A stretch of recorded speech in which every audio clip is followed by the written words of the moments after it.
Yeah, man, just staying within the locker room, and we had a lot at stake just as a team, like trying to be the first team in the state to go be 11-team season, and then just college football playoffs. It was a lot for the team, and we put a lot of work in. I feel like we deserved this moment, and it really wasn't hard to lock the guys in. We knew what we were focused on.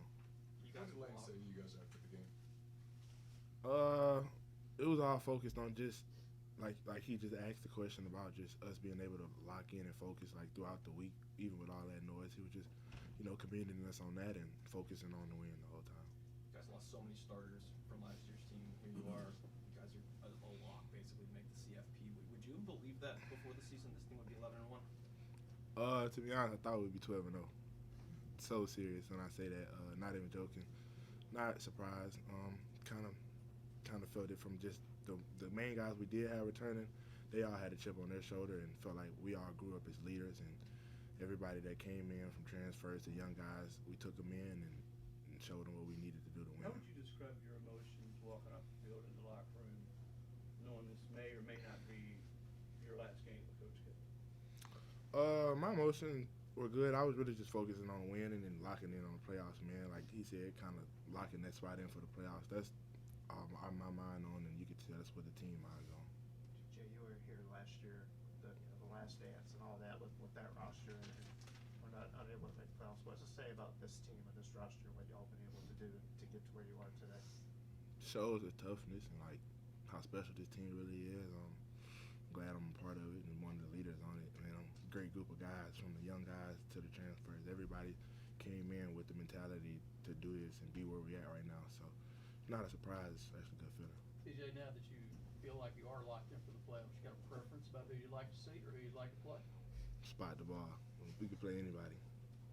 TJ, as an elder statesman on this team, I know the mindset has been to go 1-0 each week, but you guys are on social media. You see all the noise around the program. How do you personally help your teammates not let that seep into what y'all are doing?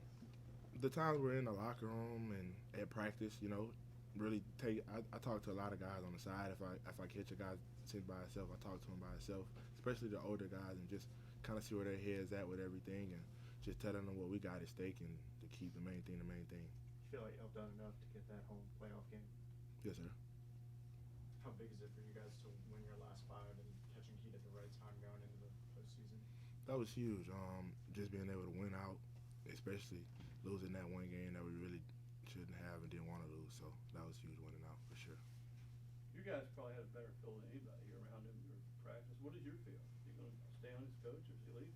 Say that again. You guys have as good a feel as anybody being the players around coach. Do you think he's going to stay as coach or do you think he's going to leave based on sort of everything you've I don't know. I mean, I'd love for him to stay. I mean, I feel like the relationship I've built with him and the opportunity he's given me, coming in and giving me a second chance, man. I feel like I owe the world to him, and I'd love for him to stay, but everything's out of my control at this point. I'm trying to go 1-0.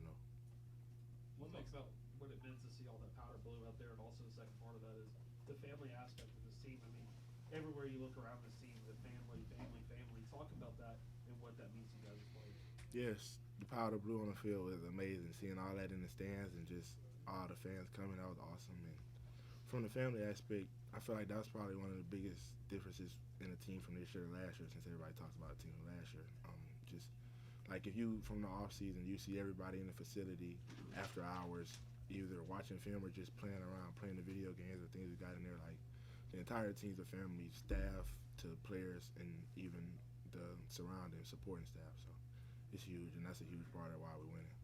TJ, what makes it easy to play for a coach like Lane Kiffin? Obviously, you seem like a player and coach, very personal. He's on social media as well. So when all of this is going on, how is it the way his coaching skill is where you guys know this is part of the business sometimes?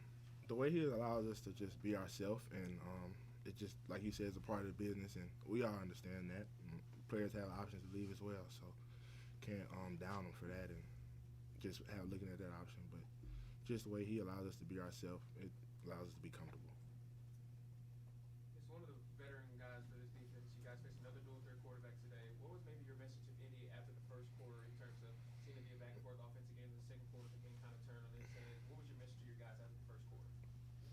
Wrapping up and tackling, I felt like the plays he did extend we were back there, just didn't wrap up and finish. So that was probably the biggest thing when we were executing, just not finishing and making those plays. Were you surprised that it was Kamaru for the entire game for you? No, sir. After watching the Mizzou game last week and watching film on them, we kind of expected that even starting from the bye week and then getting closer and closer to the prep of this game. We knew he'd start. What do you think you guys can do better to defend the run better, I guess? Is there exact science to it? Tackle, for sure, and communicate. Like, just getting everybody set. I feel like their tempo is kind of fast, and just making sure everybody's aligned and cleats in the turf when the ball snaps. Good? Thank you. Appreciate it.